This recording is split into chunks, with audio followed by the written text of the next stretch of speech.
What's up, everybody? It's Ericka, Sallee, and welcome back to my channel.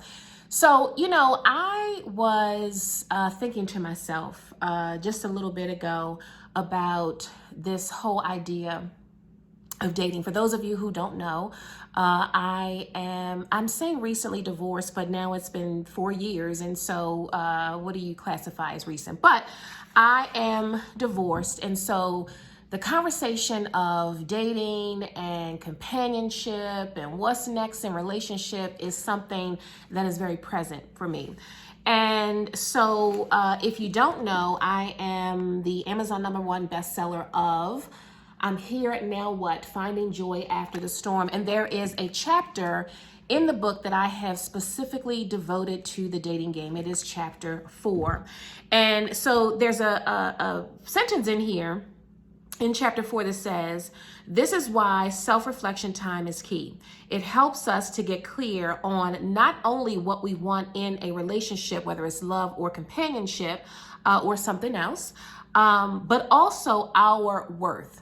Now, when I wrote that, I was writing it from the perspective of making sure that when we go out and we start, looking for companionship, if we're on the dating scene, that we really get comfortable and clear on who we are so that we don't fall for things that don't align with who we are or what we want. But today, I was thinking about this from another perspective. And that is, sometimes when we think about our worth, we sometimes think of it from an elitist point of view. And I'm going to say that I have written a list of what it is that I'm looking for in a companion. I also talk about that here in the book as well. And so today, when I was thinking about that, I had to ask myself the question, when I think about what it is that I want, have I falsely ever said, and maybe you can relate to this as well, I don't want anybody to come to me with baggage. Have you ever said that? Like, as I was thinking about it, I'm like, I'm absolutely sure that I've said that. So when I rethought about my perspective on that, I'm like, well, wait a minute. How dare I say that I don't want anybody to come to me with baggage? Because guess what? I got baggage of my own. So when I think about this sentence, but also we have to know our worth, I wanted to make sure that in knowing that we don't falsely set someone else up to diminish their worth. So I was having a conversation with a friend over text. And one of the things, I reached out and I said, hey, how are you doing? And his response back to me was, he was hanging in there, but he was in a little bit of a funk. So I asked him if he needed an ear, and I wanted to make myself available. Because listen, we all go through those times when we just need to get out of a place that we're in. And a conversation with a friend is something that can help do that. So as I was thinking about that, this is where I started going down this idea of, when you say that you don't want someone to come to you with baggage, what does that actually mean, right? Because we all have baggage. We all have something that we're trying to process, that we're navigating through. We have mistakes that we've made. We've had conversations that we've had that we shouldn't have had. We've said things we shouldn't have said, like all of those things. We've been in a relationship that we shouldn't have been in. We've allowed, people to treat us any kind of, we got baggage. So I started thinking about that in conjunction with my friend saying that he was in a funk. And I realized that in my processing of what I want in a companionship, in a companion, is that my brain may have said to me, ooh, you in a funk? That means you got baggage. Ooh, you're in a funk? Why are you in a funk? You're a man. You're in a funk? Oh, I don't want that. I don't want that smoke. Like, that's what, if we're not careful, when we say we want to know our worth, as I've written in this book, we might associate that with saying, I know my worth so much. I don't want to be connected with somebody who's in a funk, because I'm not in a funk. I'm trying to stay happy and I'm trying to stay in my space. And while that is true, for me, I like the energy of feeling good and feeling joy and being in spaces that make me happy.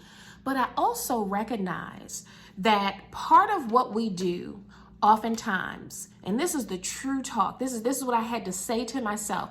Part of what we do sometimes is that we pretend that our space of worth is absent of anything that's not right, or is absent of being available and present for someone else, especially when we talk about vulnerability. And what I had to say to myself is that this is sometimes the mistake that we make when it comes to opening up to be vulnerable, or allowing men to feel like, and I'm going to talk about it from both perspectives, allowing men to feel like they can find a space of vulnerability. Because let's be honest, men and women are different emotionally. Like, we have a different makeup. So when you think about men and you think about strength and you think about, caregiving and providing, and it's like they're showing up to be everything that society says they should be. But the moment they say, I'm in a funk, or, I got a lot on my mind, it's like, oh, nope, that's baggage. Don't give me that. When in essence, that space of vulnerability is what we as human beings need. And so when I hear a man say that, I have to make sure that my understanding my worth is not disconnecting me from being open to other people's humanity. Because sometimes we can get it twisted. And I say to myself, and I know I've said this, I know that I have said, that I'm in a space right now where I want to be drama free. So when I say that, I have to be very careful to be sure that when I do say that I'm not talking about cutting myself off from people who need to let go, from people who need to get things off of their chest in a healthy way. Now, it's one thing to say that you're not feeling, you're feeling a certain kind of way, maybe you're in a funk, and you say, I don't see a way out, but I know that there's stuff that I can do. There's work that I'm doing on myself. There's conversations that I'm having with people to help me process and unload and just get my thoughts out of my head. That's one thing. That's something I can align with. But if someone comes to me and says, I'm in a funk, I got a lot of stuff that I'm processing, and they're distant, and sometimes they need to be that, but they may not be seeking the options to help them to get to a healthy and whole place. That's where I have to kind of measure whether or not that alignment is for me, okay? So there is a difference, but I wanted to just paint this picture of us needing to be careful about owning and embracing our worth, which we should do, but putting it in such a category that makes it, that says, well, because I'm worthy and I'm value myself, then if you got stuff going on, don't bring it to me. Now, here's what I want to share. And this is kind of where the boundary or the lines to be drawn. So here's 3 things I want to mention. Along with that, I want to say this. Remember that we have to give grace and create spaces for vulnerability, okay? So in understanding our worth, we want to give grace to other people because we need grace, because we got stuff. And so I know I definitely need to be mindful of that. So when I talk about companionship and dating, I got to be really mindful of the fact that we're going to show up in the spaces with another human being, and bringing our whole self to the table. It's going to come with some baggage. It's going to come with some stuff. It's going to come with some history. It's going to come with some mistakes. It's going to come with some things that we don't have answers to. All of that is what makes us human. And so giving ourselves grace, creating spaces for vulnerability is going to be very important as we value who we are, right? And we got to allow people to be as vulnerable as they want or need to be, right? We can't define that. So I just wanted to say that, number 1. Number 2, we can't create or set false expectations, right? And that's really what the crux of the start of the conversation is. Like, when we set our expectations, I do feel like when we go out and we start connecting with people and we're looking for companionship, whether that's you wanting to be in a long-term relationship, a short-term relationship, you want to get married again, you want to get married for the first time, whatever that is, we have to be real. Like, I think every person should know what it is that you're looking for in a companion.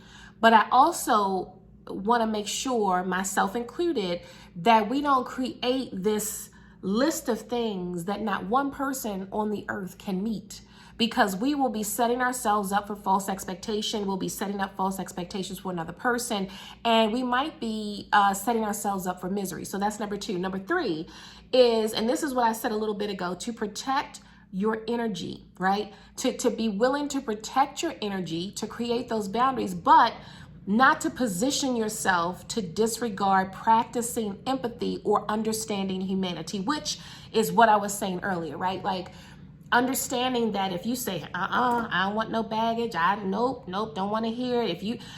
So there's a fine line between, now I'm not saying, some people have nothing but drama, right? Whether it's drama in other relationships with people, whether it's drama within themselves, they have drama on their job, they bring drama home, like all of that is something that we got to be mindful of. I'm not saying to accept that, because that can mess with your energy, right? That can mess with your well-being. That can mess with your perspective on how you want to live. But what I am saying is that if people have that going on and they're looking for a space to let it go, whether that's in a conversation with you, seeking out other forms of help, whether it's therapy, whether it's really working on personal development, then that's different. That's something that, I'm going to say for myself, I'm willing to navigate through, right? So we just have to make sure that in connecting with other people in this dating game, in relationships in general, because this is really a conversation for any type of relationship. I just happen to have looked at the dating game chapter, and I was like, understanding my worth is important, but I also have to make sure I'm not putting myself in a category that puts me here, right, in this elitist kind of view, and other people, if they got stuff going on, it's like, no, I don't want that. We got to understand what the I don't want that part looks like, right, without negating the fact that, yep, we got stuff. I know I do. So with that being said, I am going to make sure that the link to purchase I'm Here Now What? Finding Joy After the Storm is included in this video. If you have not gotten a copy of the book, it is available on Amazon. This book is using the backdrop of my divorce and navigating through that to find joy. But there's tips and there's all kinds of insights that are applicable regardless of whether you're going through divorce. Maybe there's some other transition that you're going through, or there's something else that's happening in your space. Maybe there's family relationships and things of that nature that you're trying to navigate. So this book is something that can be helpful for you no matter what is going on. So on that note, again, I'm going to drop the link to purchase the book in the description of this video. I do encourage you to subscribe to my channel, share it out, and then turn the notification bell on, because as I upload new videos, I want to make sure that you are in the know. So I look forward to seeing you all again real soon. But until I do, take care of yourselves, and yes, be well.